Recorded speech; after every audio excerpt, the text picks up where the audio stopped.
mesmo sabe que em qualquer evento espírita não somente os encarnados estão, mas também os encarnados. E qualquer tipo de função que a gente tem na encarnação, ela tem importância. E nós sabemos que na encarnação nós temos várias funções. Nós viemos aqui escolhendo um repertório de possibilidades de ação para que a gente possa cumprir aí a nossa tarefa diante de Deus, já que a cada existência a gente tem renovado as esperanças de poder corrigir roteiros, como Conceição muito bem colocou na prece. Entre essas muitas possibilidades de ação, obviamente, a maternidade e a paternidade seriam, sem sombra de dúvidas, a mais, digamos assim, a mais importante e a mais impactante, porque o exercício dessas funções, a contento, repercute positivamente na vida de muitas criaturas, tornando-as mais eficientes, mais capazes de exercer sua função. Ou quando isso não acontece, lamentavelmente, a gente sabe que o pai e a mãe que não conseguem cumprir a contento essa função comprometem não somente a sua existência, mas a de outras pessoas. O que não significa dizer que dentro do Evangelho de Jesus, que é pura consolação e misericórdia, a gente fixaria no erro, no equívoco que todos cometem. Todos cometemos, a gente sabe disso, diariamente nós cometemos equívocos, porque o Evangelho é uma promessa de o tempo inteiro estarmos dispostos a se retificar, a se reerguer, a começar de novo, e não se concentrar nas falhas que todos temos. Por isso que as cenas do Evangelho são repletas de pessoas impossibilitadas de julgamento. E claro que de forma exemplar, a cena da mulher adúltera deixa muito claro que para o Cristo nenhum de nós pode levantar a primeira pedra. Portanto, qualquer um de nós aqui, encarnados ou desencarnados, que temos um sentimento de falência em relação ao cumprimento de certas tarefas, temos que parar de nos concentrar nisso, que eu acho que o primeiro exercício que nós fazemos diante da vida é parar de nos concentrar nos equívocos e nas quedas e fazer aquilo que Joana de Ângeles também nos propõe, trocar culpa por responsabilidade. É uma equação psicológica fantástica no momento em que ela faz com que você saia da zona de remorso, que André Luiz vai descrever em Evolução dos Mundos, aquela zona que às vezes deixa você enfermiço e paralisado, porque isso fica apenas numa constatação de culpa, e pense, bom, vamos a partir daqui começar novamente, vamos a partir daqui traçar novos roteiros, novos rumos. Então, para todos nós, encarnados e desencarnados, nos cabe apenas traçar novos rumos, porque os equívocos, inclusive, ainda vão se repetir bastante. Dado o nosso plano evolutivo, dadas as nossas possibilidades como pessoas, a gente ainda vai se equivocar muito gritantemente. Na manhã de hoje a gente vai falar do Evangelho em seu sentido existencial, e a gente sabe, obviamente, quando a gente analisa hoje a sociedade humana atual, isso independente de ser um estudioso de comportamento humano, como é o meu caso, ou como Otávio, que estuda a sociedade dos aspectos mais amplos, qualquer um de nós, deixa isso, não derruba aqui em cima do sábado, qualquer um de nós percebe que nós vivemos uma crise de sentidos. Qualquer um de nós analisando, por exemplo, as conversas que a gente tem com as pessoas, o cotidiano de conversa com colegas de trabalho, o que a gente escuta no ônibus, numa parada de ônibus, dentro da universidade, na escola, a gente percebe que a gente está vivendo uma falta de sentido, que as pessoas, de modo geral, estão desprovidas de significado. E esse desprovimento de significado gera o que vai se identificar hoje como um vazio existencial. Esse vazio ele se dá por várias motivações, e ao mesmo tempo ele pode ser resolvido de muitas formas. Mas ele é muito alimentado hoje em dia, porque esse vazio existencial tem um propósito muito interessante. A primeira coisa que a gente percebe é que quanto menos consciência eu tenho de mim mesmo, mais vazio existencial eu produzo. Porque a falta de consciência de mim faz com que eu não entenda qual a minha tarefa no mundo, qual o sentido da minha existência. E toda vez que eu não ganho consciência de mim, eu tenho que ter consciência de alguma coisa.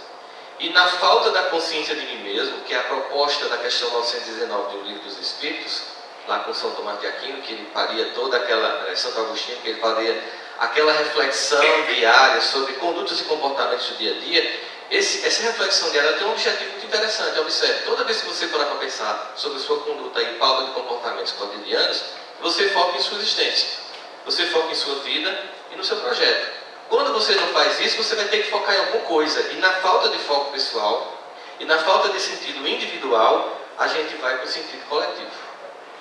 Esse aqui é o plano. Toda vez que eu me esvazio de buscar em mim, eu tenho que projetar em algum lugar. E aí a gente projeta no coletivo. Esse coletivo que a gente projeta é a sociedade e seu conjunto de valores. Acontece que o conjunto de valores da sociedade não tem uma organicidade e, ao mesmo tempo, não obedece a um princípio de moral superior. Porque a sociedade, gritantemente, é organizada por um conjunto de pessoas equivocadas e que usam, por exemplo, os meios de impressionar os seres humanos, aí é claro, de forma mais exemplar, os meios de comunicação, com objetivos que tentam atender uma única questão, que é o lucro através do consumo. Então, toda vez que eu deixo de ter um projeto pessoal na minha vida, deixo de refletir sobre minhas possibilidades, deixo de imaginar qual é o sentido da minha existência e o que é que eu tenho que fazer todo dia para me melhorar como pessoa, eu vou projetar essa minha falta de identidade pessoal na identidade coletiva. E aí esse vazio aumenta. Porque eu começo a querer parecer com as celebridades, eu começo a querer me vestir como as celebridades, eu começo a escutar a música que todo mundo escuta, mesmo que seja trash e horrível. Eu começo a fazer o que todo mundo faz. E toda vez que você abre mão de ser você, sujeito, para ser coletivo, você entra no vazio. Acontece que, ao mesmo tempo, a gente também há de convir que não é fácil tentar ser nós mesmos e, ao mesmo tempo, não ceder um pouco a esse coletivo, porque a gente pode entrar no risco de ficar de uma forma tão isolada desse coletivo que a gente tem uma sensação de afastamento e desenvolve o sentimento dos fundamentalistas da religião de uma forma geral. Aquela ideia de que nós somos um clube de eleitos, porque nós temos uma acepção de fé, qualquer que seja ela. O mundo é patológico e doente e nós temos que nos isolar do mundo numa redoma dos salvos. E eu não estou falando aqui de uma religião específica, mas de um sentimento que pode dominar qualquer religião quando ela imagina que o evangelho, qualquer que seja, é uma forma de exclusão do coletivo. Isso é um dos pensamentos comuns no estudo da teologia, por exemplo, no caso do cristianismo, qual seria a função do evangelho? O evangelho seria um agente de exclusão da cultura, constatando que a cultura é doente, algo que explicitamente está dado na fala do Cristo quando diz o mundo jaz no maligno, que não é apenas uma ideia infantil de um Satanás, um chifre, rabo e tridente, dominando o mundo, mas um conjunto de conceitos e de modos de vida patológicos vividos pelas coletividades, e que são sutis, às vezes imperceptíveis, são subliminares, através de ideologias que se renovam a cada século, a cada milênio. Então, se esse coletivo é doente, é muito fácil dizer assim, bom, se esse coletivo é doente, só tem uma forma da gente ficar bem, é se isolar desse coletivo. Esse sentimento de isolamento do coletivo gera uma aversão à sociedade. Essa aversão à sociedade cria uma outra crise. É uma crise de existência, por exemplo, de grupos que se isolam, se sentem superiores se sentem também autorizados a destruir a cultura. Por exemplo, já que a cultura é patológica, já que a cultura é doente, ela é inimiga da fé. Então, se ela é inimiga da fé, ela tem que ser destruída. E aí, ao invés de o evangelho ser para mim um evento de resgate, ele se transforma para mim um evento de luta.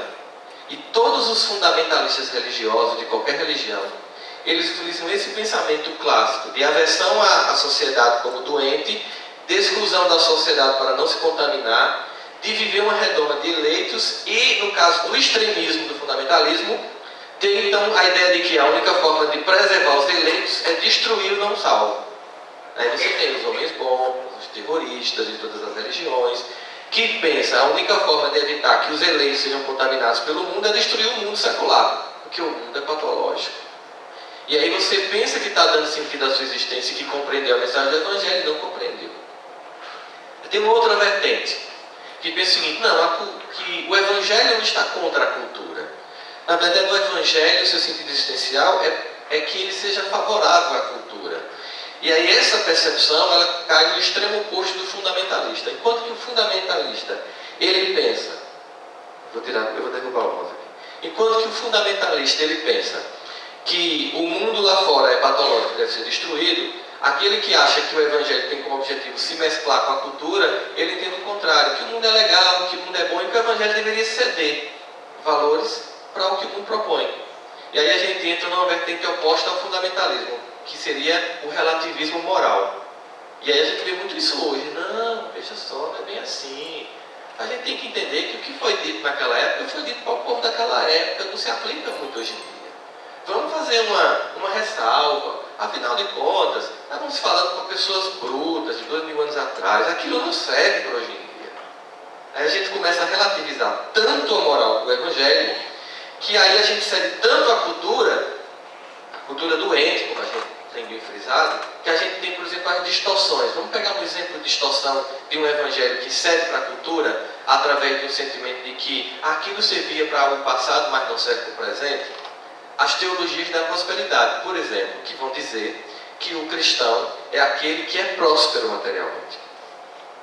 E que uma das formas de você perceber a presença de Deus em sua vida e de você sentir que Deus está presente em sua existência é que você sendo, e aí aquelas descontextualizações do Evangelho para criar justificativas, você sendo filho do que é o dono do ouro e da prata, que é um contexto do Evangelho que não se resume a bens, mas se você é filho do dono do ouro e da prata, você tem que ser alguém próspero. E que a prosperidade seria digamos assim, uma evidência da bênção de Deus em sua vida. O que a gente percebe aí é o seguinte, eu estou pegando o Evangelho que tem um objetivo transcendente de salvar uma alma eterna e cedendo ao ego temporal de cada personalidade no tempo e nas exigências do mercado.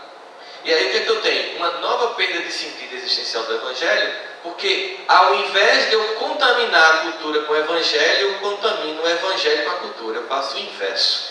Eu trago para os eleitos, aspas, o patológico do mundo. E os eleitos passam a ser pessoas que têm que se vestir bem, que têm que andar de carro bom, que têm que ter viagens. E a gente percebe, inclusive de forma até preocupante, o quanto dentro do meu evangelho, por exemplo, tem acontecido uma crise. Porque as pessoas sérias, e existem muitas, as igrejas sérias, e elas existem, entendem isso como profunda distorção. E, ironicamente, como inversão de valores, já que a reforma protestante, começada por Lutero, foi contra a cobrança de indulgências da igreja do passado. E hoje é justamente os herdeiros dessa reforma que passam a cobrar essas indulgências. Ironicamente a gente percebe isso. E as pessoas que faziam parte das igrejas sérias começam a migrar para essas igrejas que recebem o nome de neopentecostais e que pregam a ideia de uma salvação antecipada. É como se as pessoas tivessem percebido o seguinte: poxa, esperar o paraíso só depois da morte é tão ruim. Tem que ficar sofrendo, aí depois sofrer, aí você vai para o paraíso. Aí perceberam que as pessoas estavam cansadas de esperar e criaram, então, vamos criar uma antecipação de parcela. Sabe quando você tem uma loja e você faz antecipação de pagamento de cartão? Você paga juros por isso, né? Então fazer o seguinte, vamos começar a pegar um pouquinho do paraíso aqui. Aí tem um discurso, não, aquela pessoa que, eu lembro que eu tive um colega espírita que estava num cruzeiro no Caribe, naqueles transatlânticos ingleses enormes, e ele disse que estava tendo um congresso dessas igrejas, e ele perguntou, era só de pastores dessas igrejas, que têm uma concepção equivocada do Evangelho, e ele perguntou, por que vocês estão fazendo esse congresso no transatlântico? E um dos pastores dessa igreja disse, não, nós estamos aqui nos treinando, eles estão nos treinando para suportar o sucesso financeiro. Para que a gente entenda que é importante ser rico, porque muitos de nós acham estranho. Então eles nos trazem aqui com todo esse forte, todo esse luxo, para a gente se acostumar com a prosperidade de um Deus que prega a prosperidade. Ou seja, há pessoas que resistem, mas são tragadas por esse coletivo. Isso seria uma inversão. Isso acontece em várias formas, por exemplo, um Jesus New Age. Sabe? O Jesus New Age é aquele Jesus que, não, é isso aí, peraí, a sexualidade tem que ser livre. Uma vez eu vi um site pornográfico. Você quando coloca pesquisar uma imagem no Google, você nunca sabe o que vai acontecer. Já percebeu isso?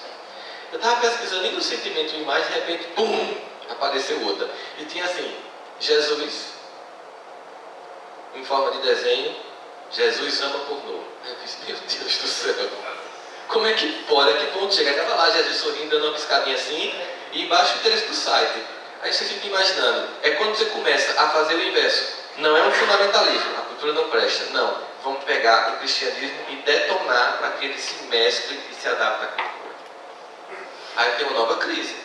Porque aquilo que seria para mim a redenção, que seria o Evangelho, ele vai ceder para a cultura que está me deixando contaminado. Porque a cultura significa dizer que eu deixo de seguir uma orientação pessoal, que a gente chamaria de autodeterminação, autoorientação e autoconceituação. que esse exame diário, da questão 919, no Conhece a Ti Mesmo, nos permite sempre voltar ao eixo. É como se a gente amanhece o dia, toma banho, toma café e vai para o mundo. E desde o momento que você liga um rádio para escutar a notícia, você passa a ser contaminado pela psicosfera terrestre, que é extremamente densa e confusa. Rádios, programas, TVs, outdoors que você passa no caminho, gente no trânsito lhe cortando, você se irritando, daqui a pouco você está tão sequestrado como todo mundo, e você passa um dia num frenesi de desidentidade pessoal, a identidade do grupo, e entra no sentimento de crise. E ao final do dia, é como se você voltasse a um exame pessoal para, peraí, cara, tu está aqui por outro motivo.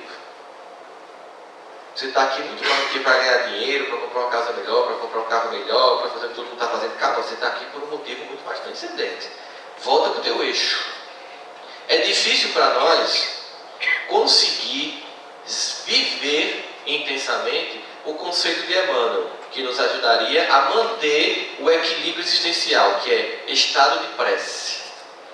Emmanuel nos aconselha a gente manter um estado de prece, mas veja, tem hora que a gente não consegue nem manter a lucidez, que dirá um estado de prece. Tem dia que a gente está bem, não tem dia que a gente acorda bem?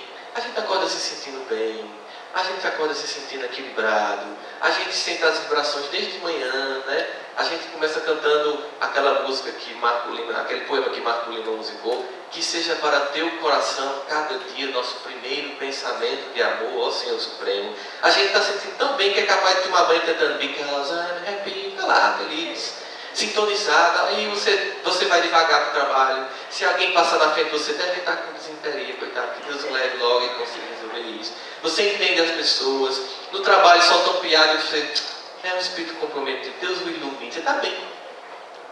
E quando eu tenho dias assim, eu sempre digo assim, como seria uma encarnação se eu conseguisse ficar o tempo inteiro assim? Ou pelo menos um mês com essa sensação. No outro dia, o caos. Aquela criatura que estava com um sorriso, uma sensação de completude e de sentimento de integração com o universo, está desconectado com tudo e com todos. Vê inimigos em toda parte, tem medo das motos, olha as pessoas como se ela tivesse feito de propósito. Cortou, queria me tirar, me jogar no canal, no prato, safado, nojento. E já fica naquele sequestro emocional, liga o raio, e não sei o que, e parará, e a crise em mensalões. Ai meu Deus, é o mundo, é o caos, o Brasil não presta, isso aqui nunca vai dar certo, esse gigante está dormindo na corda, isso é a pátria do Evangelho, onde já se viu um negócio desse, contaminado. Observe, como é complicado a gente entender a necessidade de estar em sintonia. Por isso que ele nos recomenda diariamente essa volta para o eixo. Ou pelo menos de noite. Se você for observar, o conselho é o seguinte. Galera, é o seguinte. Ao menos de noite, antes de dormir, depois de um dia caótico de sequestro coletivo, antes de dormir, ao menos de noite, tenta voltar para o eixo. O conselho é assim. Se você for observar, o conselho de Santo Agostinho é esse. De noite, assim, antes de dormir. Agora, não deita não, porque você nem consegue fazer a prece. Né? Tem gente que começa a fazer a prece deitado, dorme. Não fica ali sentadinho assim, dá. Eita, danado, de novo. Né? Contei aquela piada que não tem sentido contar. Eu falei do cara lá do trabalho, eu tratei mal as pessoas. Eu fui estúpido com fulano. Caramba, eu não olhei para ciclano, eu não dei bom dia ao outro. Eu fiquei chateada que você começa a fazer uma avaliaçãozinha. Não é para estar se punindo diariamente. Não, é para... Sabe, organizando o princípio, sabe? Vamos voltar, vamos de novo, amanhã, né? E seguindo aquela percepção. Levanta, sacode a poeira, dá a volta por cima, não desanima, continua repetindo o processo de busca. Mas esse coletivo ele é muito atraente. Eis a questão. Os valores do coletivo são atraentes, porque eles são muito bem costurados. Por exemplo, a busca estética do mundo atual é algo muito atraente. Onde quer que olhemos, existe o belo. Mesmo que seja um belo modificado pelo Photoshop, como a gente sabe. Mas existe o belo lá nos chamando a atenção. Existem as ambições.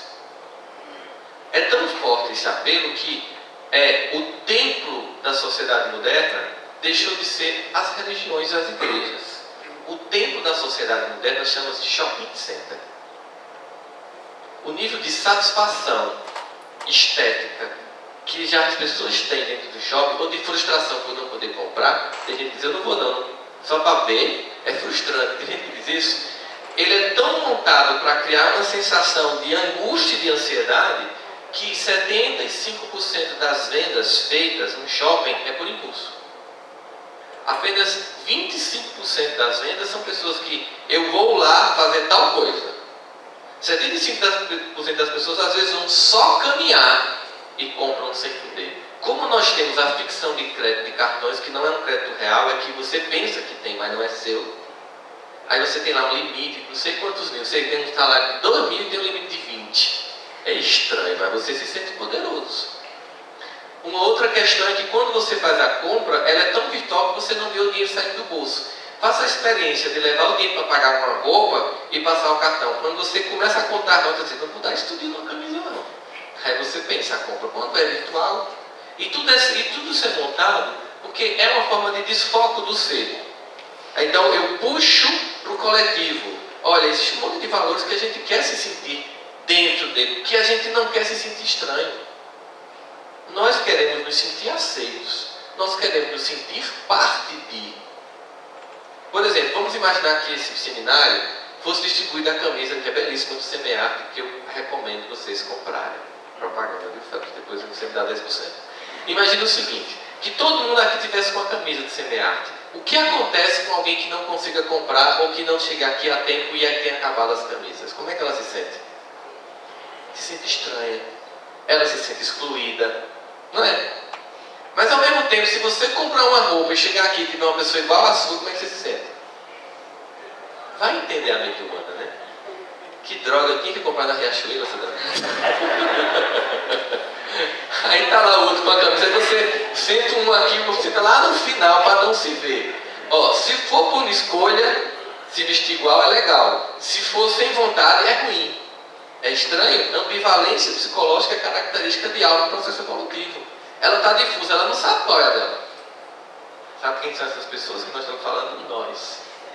Né? Porque geralmente a gente vem com uma posição assim e pensa assim, isso é a cara de fulano, né? Se você acha que é a cara de fulano, compre depois o DVD e leve, porque é a cara de quem está aqui. Inclusive de quem fala, sobretudo, eu acredito. Então essa busca de voltar para a identidade, assim, faz pelo menos uma reflexão diária de volta para o eixo, é para que a gente não se perca difusamente nesse coletivo. Mas o que as pessoas fazem? Por exemplo, nós temos ciclos temporais de reflexão. Ao final de cada dia, ao anoitecer, se a gente tivesse essa disciplina, ao final de semana, quando nós paramos as atividades do cotidiano para desenvolver atividades diferentes, por exemplo, no campo da fé, cada religioso vai para o seu templo, fazer uma atividade, ouvir um culto, uma missa, uma palestra espírita, enfim. E esse seria um tempo também de exercício dessa parada de reflexão. Mas, ou as pessoas fazem isso de forma alienada, ou as pessoas pegam o final de semana e, começando a sentir a dor de uma existência vazia, entra um processo de euforia. Né? A gente estuda isso na psicologia como sensação de euforia vazia. É um sentimento que toma conta das pessoas na sexta-feira, às 6 da tarde, quando termina o expediente e nós nos sentimos como escravos libertos da senzala. Às 5h30 da tarde as pessoas não conseguem mais nem trabalhar, porque elas estão esperando, feito um adolescente, tocar o sino para ir embora do colégio. E começa assim no final de semana. E cria-se expectativas fantasiosas em torno daquele espaço de vácuo em que você sai do plano das atividades cotidianas para ir para o fim de semana. E aí, a ideia é, vai bombar. Eita, hoje à noite, para coisas e não sei o que. Cada cidade tem os seus ícones de percepção de balada. E as pessoas começam a imaginar, vou vestir aquela roupa que eu comprei, eu vou arrasar lá não sei aonde, vai não sei o que, parará, eu vou tirar um monte de selfie, vou publicar e depois dar um pá, a galera todinha. E aí, no fundo, você pensa que está levando uma vida de escolha e você está reproduzindo aquilo que todo mundo está dizendo para você que a vida tem que ser vivida. Não existe nenhuma escolha nesse momento. É uma reprodução do coletivo. Por isso que é vazio.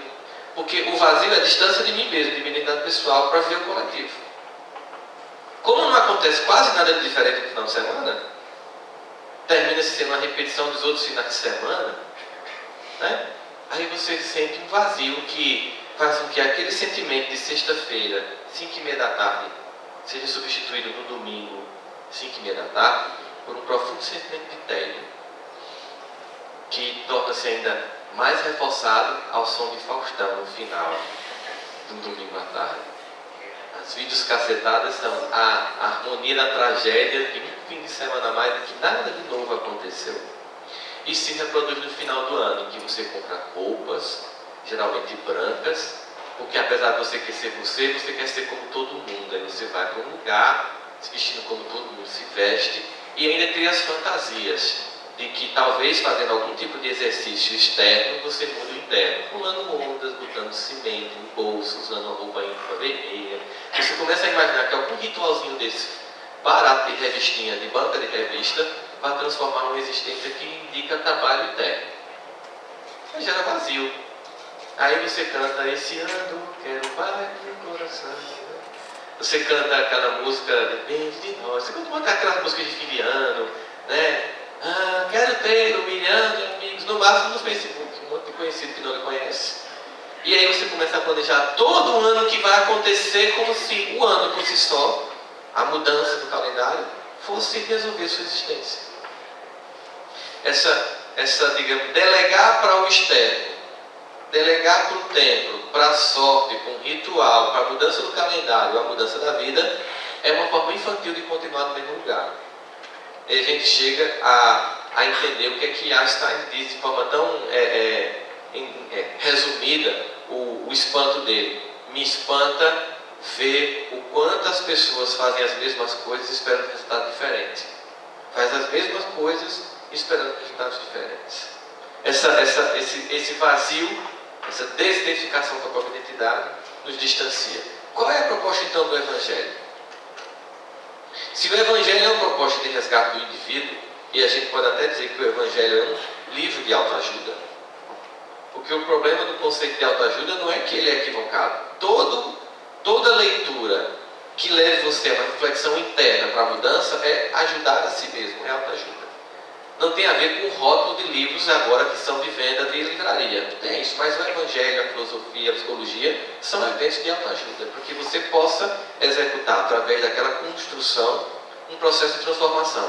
Acontece que, na nossa dificuldade de fazer isso, porque a gente tem uma infantil delegação externa, a gente transformou o Evangelho num livro de estudo ou de prece. E não é só o Evangelho de Espírito, o Evangelho de modo geral, o Evangelho de Espírito amplo, essa novidade, essa boa notícia que foi trazida pelo Cristo, ela é transformada como livro de prece por alguns, ou objeto apenas de estudo por outros, e às vezes um pouco são impactados pela proposta de transformação radical que está ali contida. O próprio estudar, que é importante, pode nos levar a um encantamento intelectual tão profundo que nos faça, por isso, já se sentir transformados. Aí você tem as teologias, os estudos do Evangelho profundo que dão um sentimento de profunda satisfação. E a partir daquilo você sente que começou a comungar. Então, se o Evangelho não é, num primeiro momento, aquele fundamentalismo que diz que a cultura não presta e que nós devemos nos isolar dela e, no extremo, até destruir a cultura, com o fundamentalismo islâmico, por exemplo, porque o Evangelho não é somente o do Cristo, são as mensagens vindas do alto através de vários mensageiros para a transformação da humanidade num plano coletivo maior e superior. Tanto faz o Corão, o Bhagavad Gita, as Sutras, ou o próprio Evangelho ou a Torá, como nós conhecemos dos judeus. Mas você também não vai entender que você tem que mesclar essas mensagens com a cultura que está doente. Então, se o Evangelho não tem o objetivo nem de ser contra a cultura, nem de a favor, qual seria a função dele para a cultura e para nós? Fica então a questão teológica. E a questão é a seguinte, que se ele não é nem um objeto de redenção, não é um objeto de negação, nem de adequação à cultura, ele tem que ser então um agente de transformação e redenção da cultura. O Evangelho tem que proporcionar à cultura humana um estado constante de melhoria, que vai ser identificado na obra do Espiritismo como lei de progresso. A lei de progresso, ela atua independente de nossa vontade. E observe que eles são bem claros nisso. Quando Kardec pergunta o que acontece com os indivíduos que tentam atravancar o progresso da humanidade, eles conseguem? Geralmente, sempre não conseguem, no máximo atrasam. E os que insistem? Eles dizem assim de forma bem suave e bem doce: serão triturados pela roda de um esquema que tentam fazer parar. Imagina uma engrenagem, imagina uma moenda de cana-de-açúcar, aí você vai botar a minha mão que para. Não para, a mão é triturada. Então eles serão triturados por uma engrenagem que eles tentam fazer parar. Então, a lei do progresso, ela tem um processo de autonomia. Nós podemos atrapalhar isso? Podemos, mas nós não podemos reter esse processo.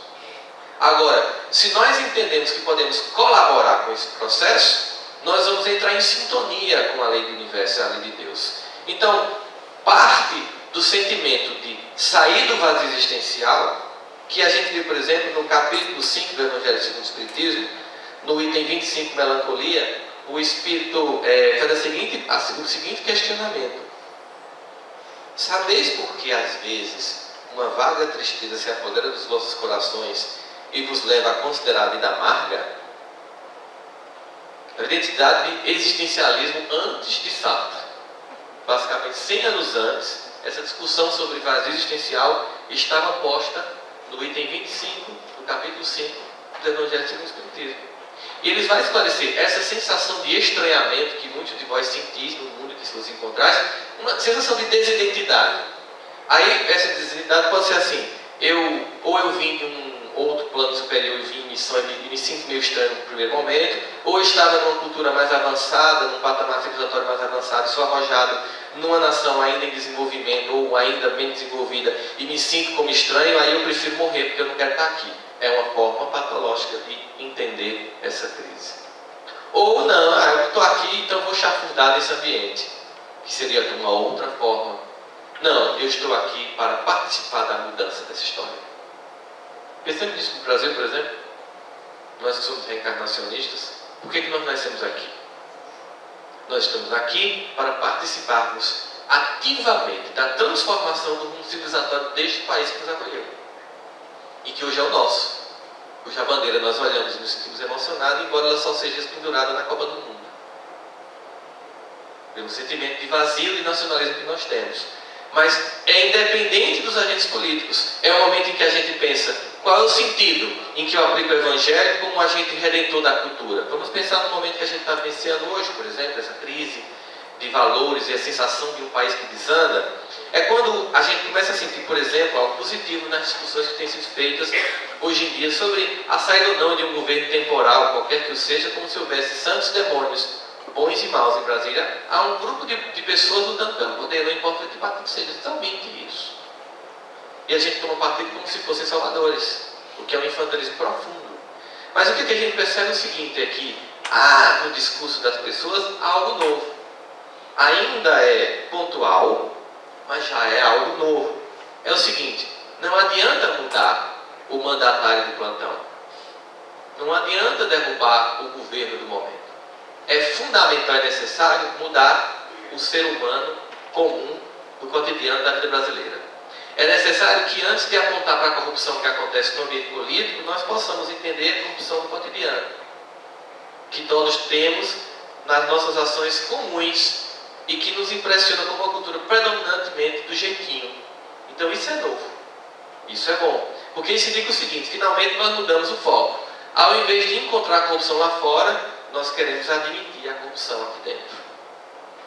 Isso é um sentido do Evangelho que resgata em você a mudança de atitude.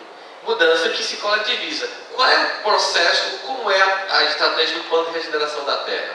É uma regeneração política, ideológica, religiosa? É de algum agente externo ou institucional apenas? Não. O objetivo de regeneração do planeta é que as almas que aqui estão regenerem-se. O planeta não regenera-se. As almas que aqui estão se regeneram. E esse processo individual de regeneração vai se coletivizando. E há um contágio do bem. É como se a gente dissesse assim: bom, a gente já sabe que o crime é organizado, está na hora de organizar o bem. E aí os espíritos até dizem: por que, quando Kardec, nós temos a sensação de que majoritariamente o mal impera, né? Diz assim: porque os bons são tímidos e o mal é audacioso. Então tá. Então, se o Evangelho tem um sentido essencial na minha vida e no coletivo, significa dizer que estão dizendo o seguinte: você é bonzinho, mas é besta. Aquela história de gentileza e gentileza. A gente vê. Isso é bonzinho, mas não tem feito nada para mudar a história do mundo, nem a sua. Então, no sentido existencial, o Evangelho nos chama para a audácia. Audácia. Então, se o mal impera porque é audacioso e o bem é ingênuo, eles estão dizendo o seguinte, e eles dizem lá, mas quando estes quiserem preponderarão, ou seja, é o seguinte, eles estão dominando porque vocês permitem. Ponto. Vocês deixam. É isso que acontece. O mal prepondera porque os bons, omissos, deixam. No momento em que estes quiserem, preponderarão. Ou seja, a partir, ou mesmo antes do enunciado dessa resposta, estava bem claro que no momento em que os bons quisessem, iriam preponderar. Mas para isso, teriam que sair da zona de conforto, da ingenuidade, ou da preguiça, da leniência, da compactuação com o mal, ou pela indiferença de comportamento, e passar a agir com audácia. O que é que acontece quando eu acho com audácia no bem? Eu me identifico com o Evangelho e me identifico com a lei do progresso. Eu me sintonia com a lei de Deus e a crise cessa, porque não há incoerência na minha alma. Eu faço o que o Evangelho me propõe. E o que o Evangelho me propõe não é bom apenas para os outros, é primeiro para mim, depois para todos. Aí eu estou em sintonia com o Evangelho. Está pensando que você vai perder o sono? Não vai. Vai precisar de Rivotril? Não. Gente, você está em sintonia. Você entende? Bom, eu estou aqui muito mais do que viver meus draminhas pessoais. Temos dores inegáveis, claro. Estamos aqui também para lutar por isso. Mas eu estou aqui por um projeto muito maior do que o meu. Eu não estou aqui por causa de mim, eu estou aqui por causa de Deus. Eu estou aqui por um projeto coletivo. Eu não vou fazer uma reedição simplista, infantil, de uma visão de salvação pessoal. Eu não vou reeditar, enquanto espírita, uma concepçãozinha de inferno que eu vou chamar de umbral, e de céu, que é uma espécie de Alphaville lá em cima do rio chamado Nosso Lar. Em que basta eu fazer uma campanha do quilo, um estudo do Oeste, ajudar umas famílias carentes, e está tudo beleza. Não, é muito mais que isso. O processo, o projeto, é de redenção coletiva. Enquanto eu não entendo isso, eu estou em desalinho, aí tem crise, não adianta, você está lá servindo, eu não entendo, eu venho aqui, eu faço essa, eu estudo, mas eu ainda não consigo me sentir bem. Claro, não é só isso. É mais que isso. E é um projeto que vai além do seu ego. E quando a gente entende isso, fica mais tranquilo, porque é o seguinte, não tem a ver comigo, tem a ver com Deus. Eu entro ou não em sintonia com esse processo. Eu vou ser um colaborador desse processo, ou eu vou ser tragado pela roda do progresso, que vai acontecer independente de minha vontade que ele não aconteça. E aí, a crise deixa de existir, porque eu passo a deixar de ser um mero questionador das coisas, da cultura, da civilização, dos paradigmas, dos processos, e penso, eu tenho uma tarefa a cumprir que transcende a mim mesmo, e ela tem um processo histórico perene. Eu tenho um objetivo de transformação apenas, não de um governo temporal, tenho um objetivo de transformação de um status civilizatório do povo no qual Deus permitiu encarnar. Eu tenho tarefa, enquanto cidadão de um país como o Brasil. Eu tenho tarefa, que não é apenas de votar bem, eu tenho tarefa de me comportar bem.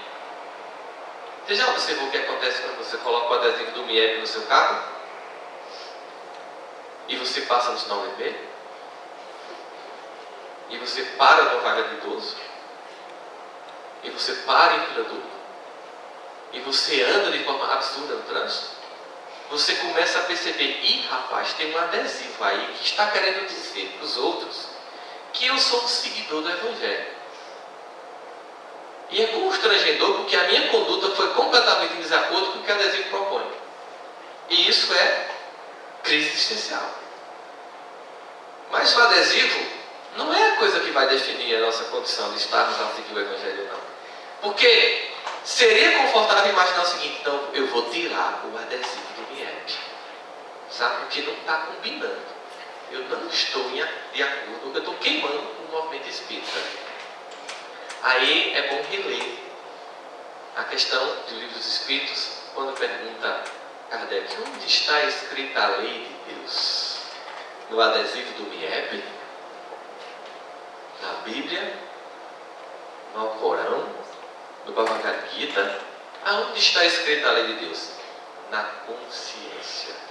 Então não tem como tirar o adesivo. Está colado genética e espiritualmente em nós. Não tem como apagar. É indelével. Não dá. Mas tem gente que apaga, tem gente que consegue. Anestesia. Então, final de semana, eu tomo todas, eu bebo todas, eu me drogo geral para temporariamente anestesiar a consciência que cobra avanço. Está lá você, no processo de apagamento de identidade. No final de semana eu consumo tudo, eu vou para shopping, eu vou para show, vejo todos os filmes, eu vejo uma temporada inteira de Game of Thrones de Netflix, ou no canal da assinatura, eu passo uma semana inteira vendo uma temporada de minissérie para esquecer quem sou. Existem inúmeras formas de alienação. Eu estou tão inocente vendo minha minissérie, por que eu estou fazendo de mal? Nada. O que alguém que está vendo 10 capítulos do minissérie no final de semana faz de ruim? Nada. Quem pode dizer que essa pessoa é ruim? Não é. O que é que ela faz de bom? Nada. Existe dor lá fora. Existem pessoas perdidas. Existe angústia. Às vezes são parentes que querem que você ligue. Mas você quer ver a minissérie. Se ligar no momento que você está vendo, você pode dar pausa, mas faz, ai que saco, dá pausa. Você pode continuar depois, mas você irritado até. Oi! Imagina alguém angustiado, com dor profunda, um sentimento de que não está bem, esperando uma palavra de consolo que não vem do céu, mas através de nós, quando a gente se perde esse instrumento, e a pessoa constrangida pensando, eu vou perturbar fulano, mas eu não tenho a quem apelar. Aí quando você atende, você diz, oi! O que a pessoa faz? Não, desculpa, foi engano, nada não. E aí a indiferença, com a dor do outro, por escapismo de todas as formas, né? A indiferença de estarmos juntos ausentes, que com as redes sociais e a internet, elas fazem parte do planejamento estratégico da regeneração da Terra. Kardec, através dos Espíritos, deixa isso bem claro no capítulo A Utilidade Providencial da Riqueza. Deixando bem claro que para o avanço e o progresso do coletivo, as sociedades se ajudarão mutuamente, no momento em que umas poderão proporcionar às outras o que elas não têm. E para que isso seja possível, as comunicações serão facilitadas gritantemente. Gente, isso foi dito antes da luz elétrica. Releia o capítulo do item A Utilidade Providencial da Riqueza, no capítulo Não se pode servir a Deus e a Mamon. Esses veículos servem como instrumento de propagação de tudo de bom e de ruim que produzimos. Acontece que, como ainda somos uma sociedade em processo de evolução, estamos rumo à regeneração, mas ainda profundamente mergulhados, quatro patas, no nosso sentimento de expiação e prova, a internet reflete o psiquismo coletivo. E o que acontece com as redes sociais, a internet, é que ela exacerba aquilo que a gente chama como traço da pós-modernidade, que seria uma exacerbação do individualismo e do narcisismo. Por isso que estudos que têm sido feitos por várias instituições sérias têm mostrado o grau de sofrimento psicológico que as redes sociais têm gerado nas pessoas. Porque se você quer ser igual aos outros, e isso já é uma fuga de si mesmo, distante da proposta da questão do 1919 de conhece-te a ti mesmo, com as redes sociais isso ganha um status de loucura. Porque antigamente, para eu saber o que fulano tinha, eu precisava ter intimidade com ele. Hoje eu baixo frequentar a rede social dele, porque eu vejo a frequência da vida dele. E isso gera sofrimento. Porque muitas vezes, ao postar o seu sucesso, você agride e esnoba os seus irmãos que não têm acesso àquilo. Eu lembro de André Luiz, que ao descer ao plano espiritual inferior, junto com os mentores espirituais, nos primeiros livros da série André Luiz, em primeiro momento, ele percebe que os mentores começam a diminuir a luminosidade da expressão de sua potência perispiritual e é informado, André Luiz é informado para não constranger os nossos irmãos que estão no grau. O que você acha que acontece quando você posta seu sucesso no Facebook? Você constrange e às vezes humilha as pessoas que estão lá e que não têm acesso ao que você tem. Ah, uma coisa tão simples, só estou dizendo que eu estou aqui no IOI comendo comida japonesa. Tem gente que mal está comendo naquele dia, no Nissin.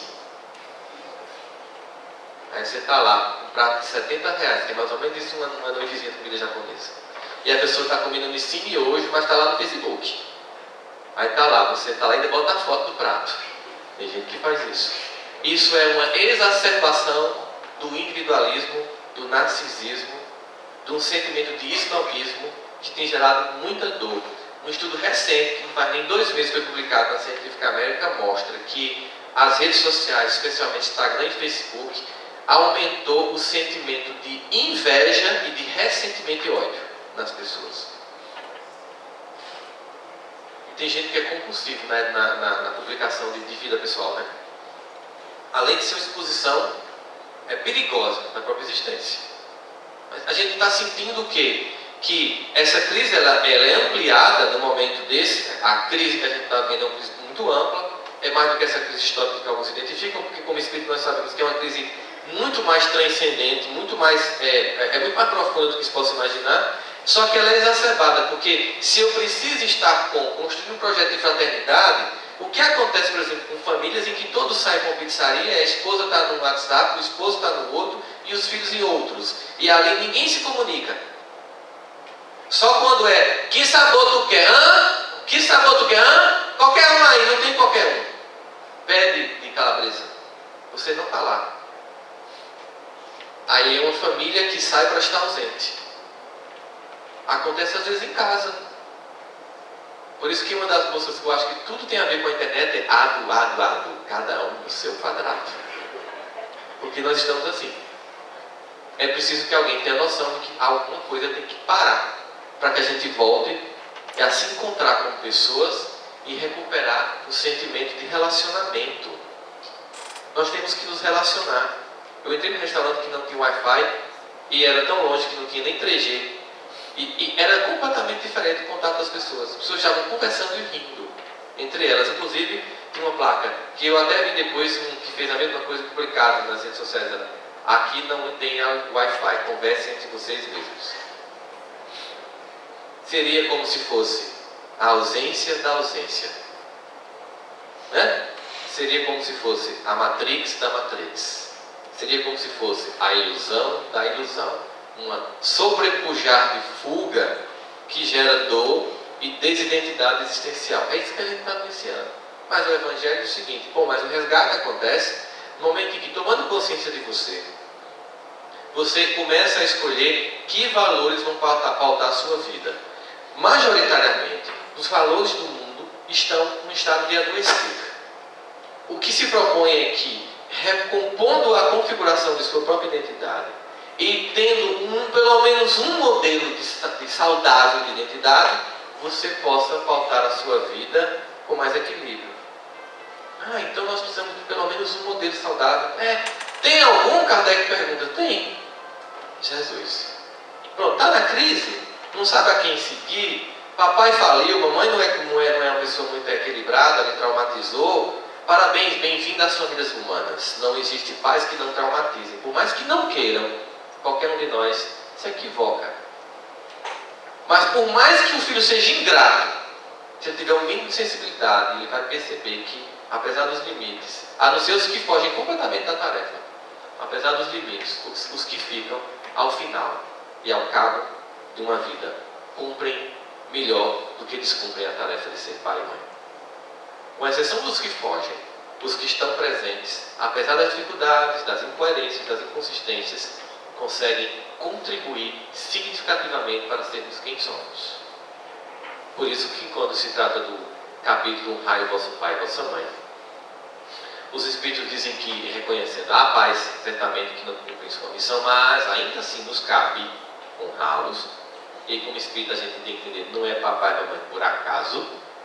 Há uma conjugação de fatores através de um processo chamado causa e efeito que culminou com essa família, então eu não posso estar reclamando e tenho que estar me modificando.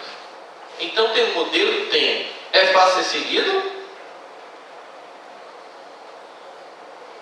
Há o exemplo da música de Padre Zezinho: amar como Jesus amou, sonhar como Jesus sonhou, Viver como Jesus viveu, sentir o que Jesus sentiu. É fácil? Não. É fácil seguir a loucura do mundo? Muito menos. Digamos que são dois caminhos difíceis, só que um leva, em algum momento, à identidade do equilíbrio. E o outro sempre leva à desconstrução do próprio eu, por um ceder a um coletivo difuso, sem sentido e perdido. Então, é uma escolha inteligente seguir um caminho que também é difícil, mas que tem um final venturoso. E continua sendo completamente loucura seguir um caminho que não tem nenhum foco e não leva a lugar nenhum. E que também é cheio e é tortuoso. Porque não é fácil. Sabe por que não é fácil? Porque nenhum de nós consegue atender as demandas da sociedade moderna. Que diria mais ou menos o seguinte: 5 passos para um ser humano plenamente feliz. Querem anotar? Pareça com Brad Pitt ou Angelina Jolie. Seja inteligente como Albert Einstein. Poderoso como Barack Obama. E bom como Mahatma Gandhi. Se conseguir isso, você vai ser realizado. Não é loucura? É loucura.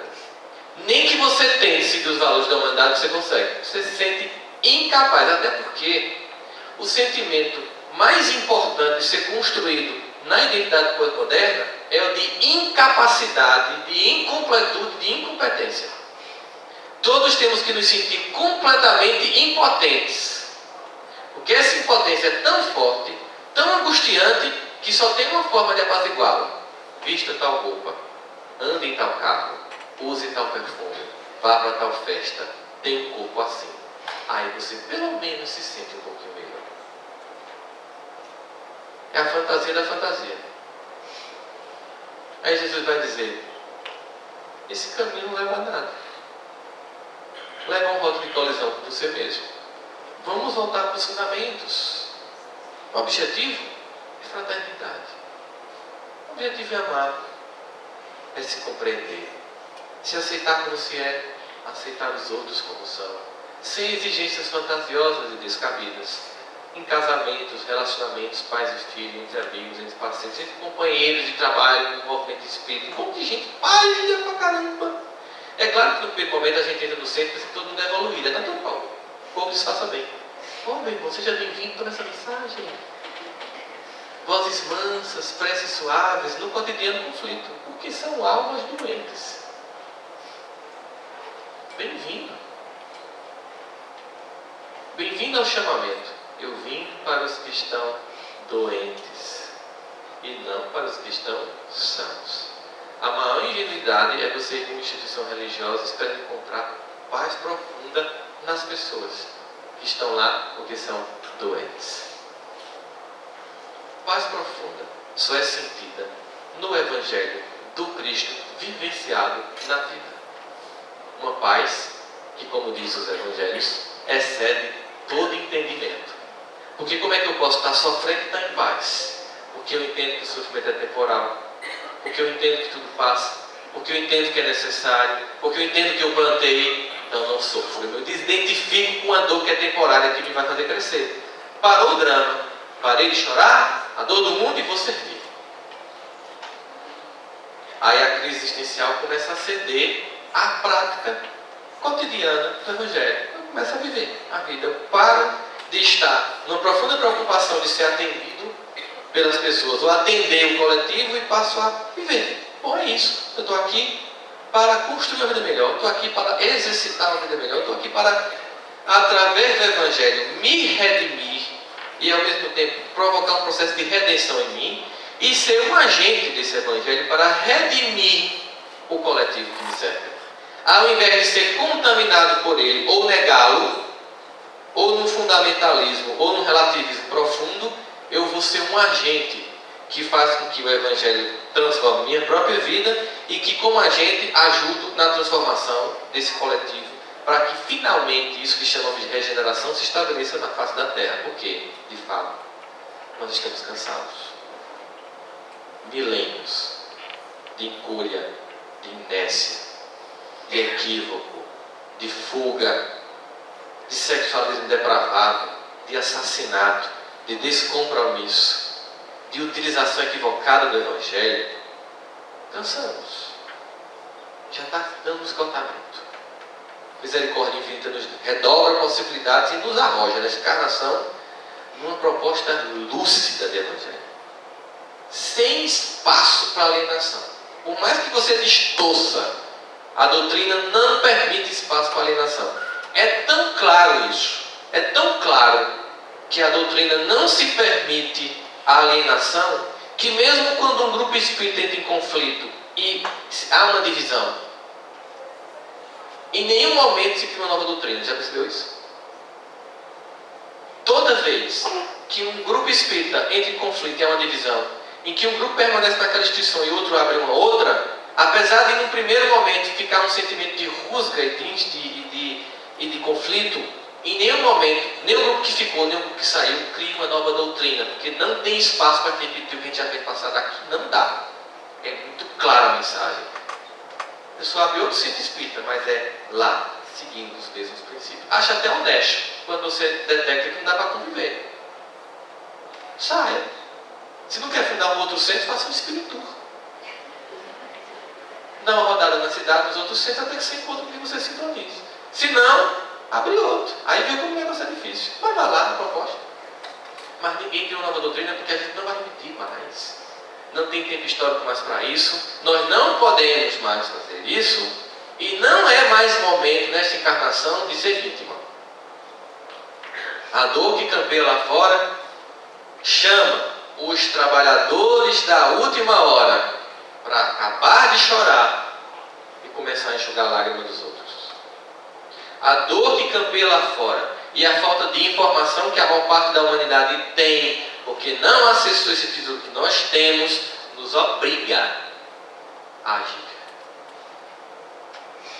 Para que a gente deixe de ser um mero simpatizante ou assistente de reunião pública e tenha compromisso com o Evangelho, que só nos permite sair de uma crise existencial quando paramos de enxugar as próprias lágrimas e paramos de sentir somente a nossa dor e vamos ao encontro da dor do mundo. Agindo no Evangelho, a gente vai entender que a única forma de se curar como doente é cuidar dos outros doentes que nos cercam, às vezes pior em condições do que ele. Neste vídeo, a reflexão de Rossandro Klinge conduz o nosso olhar para dimensões íntimas da existência e para o lugar que ocupamos na grande marcha evolutiva. O conteúdo situa o sentido existencial como eixo regulador da experiência humana, convidando a atenção serena sobre aquilo que orienta nossos desejos, lutas e esperanças. A codificação destaca que muitas das dores que nos visitam, entre elas a melancolia e a carência de sentido existencial, decorrem de reminiscências da alma em provação e de descompassos entre expectativa e realidade interior. A melancolia que persiste encontra raízes em lembranças inconscientes, em vínculos interrompidos, em propósitos não realizados. A falta de sentido, por sua vez, denuncia o deslocamento entre a vontade profunda do espírito e as ocupações atuais. Rossandro Klinge esclarece que a busca por significado constitui processo formativo na trajetória espiritual. A palestra enfatiza que a crise de identidade e o vazio existencial são gerados pela delegação da vida ao coletivo e pela exacerbação do narcisismo em tempos de exposição excessiva. Para reverter esse quadro, a psicologia espírita e a doutrina propõem o retorno ao conhece-te a ti mesmo, como fundamento do equilíbrio interior. O trabalho de autoobservação, a disciplina dos sentimentos e o empenho no serviço edificante reorganizam a vida interior. Ao reconhecer a transitoriedade das posses e das ilusões materiais, o espírito institui novo critério de valoração. Os únicos bens permanentes são os valores morais conquistados. Essa atitude não implica indiferença diante das necessidades terrenas, mas implica uso responsável e destemido dos recursos. A consciência de que a vida corporal compõe etapa breve de uma trajetória contínua, confere proporção às angústias e permite que cada experiência se torne oportunidade de aprendizado e de reparação. Uma vez que o ser é espírito, sua existência extrapola o corpo material, manifestando-se por meio de emanações fluídicas que revelam seu estado íntimo. Pensamentos e sentimentos reiterados constituem uma atmosfera individual, uma psicosfera, que acompanha e influencia as interações e a susceptibilidade frente às influências espirituais. A qualidade dessa esfera pessoal varia conforme os hábitos mentais. A serenidade, a confiança e a gratidão refinam-na, a hostilidade e o ressentimento adensam-na. A reforma íntima, ao operar sobre pensamentos e emoções, modifica diretamente essa irradiação, tornando-a compatível com estados mais elevados. A soma dessas emanações individuais forma a psicosfera planetária, campo fluídico coletivo que circunda a Terra e expressa o predomínio moral das existências encarnadas e desencarnadas. Estudos do mundo espiritual evidenciam faixas e regiões desse campo, cuja situação se altera na medida em que se transformam as predisposições morais da humanidade. Assim, a elevação individual contribui, de modo cumulativo, ao saneamento e à elevação desse vasto tecido espiritual. Essa compreensão integra-se à lei do progresso. A doutrina apresenta o avanço dos espíritos e dos orbes como movimento natural e sucessivo, conduzindo da condição primitiva a estágios de expiações, regeneração e eventual felicidade relativa. A Terra atravessa fases de expiações e provas, por efeito do aprimoramento moral coletivo, desloca-se gradualmente rumo à condição de mundo de regeneração.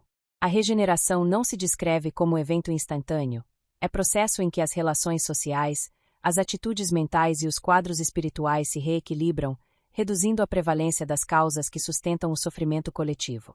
Nesse panorama, as iniciativas individuais são determinantes. A reforma íntima não se circunscreve a benefício pessoal. Clarifica a psicosfera individual, reduz as fontes de perturbação e soma-se à corrente que eleva o campo comum. A doutrina espírita, em sua vasta orientação, reitera que o caminho para o progresso moral reside no serviço desinteressado ao próximo, que nos liberta do egoísmo e nos alinha ao propósito divino. O desapego às ilusões materiais libera energias voltadas ao aperfeiçoamento moral. O exercício constante da caridade e da vigilância mental transforma hábitos e gera efeitos que ultrapassam o alcance visível. A progressão intelectual deve caminhar em paralelo ao progresso moral, pois sem consciência ética o saber técnico não assegura regeneração verdadeira. O sentido existencial, então, reencontra-se na prática. Perseguir valores duradouros, cultivar a disciplina do próprio mundo íntimo e dedicar-se ao trabalho desinteressado, tornando-se um agente de transformação, em contraste com a fuga para o materialismo e o narcisismo coletivo. Essas são ações que alinham o indivíduo ao movimento do progresso e contribuem para a formação de um ambiente planetário mais harmonioso. Cada transformação íntima age como elemento de ordenamento do campo coletivo. Cada escolha moral, mesmo singela, participa da construção do novo estado do planeta. Guardemos, pois, a convicção serena de que o caminho da alma se revela não por acaso, mas pela luz da nossa própria escolha e esforço. O sentido existencial é uma conquista diária, fruto da união constante entre o estudo profundo e a prática edificante. Sigamos, assim, com inabalável confiança, integrando o trabalho de reforma ao propósito maior que orienta a evolução dos seres e dos mundos, para que nossa passagem terrestre seja uma expressão legítima e consciente do aperfeiçoamento espiritual.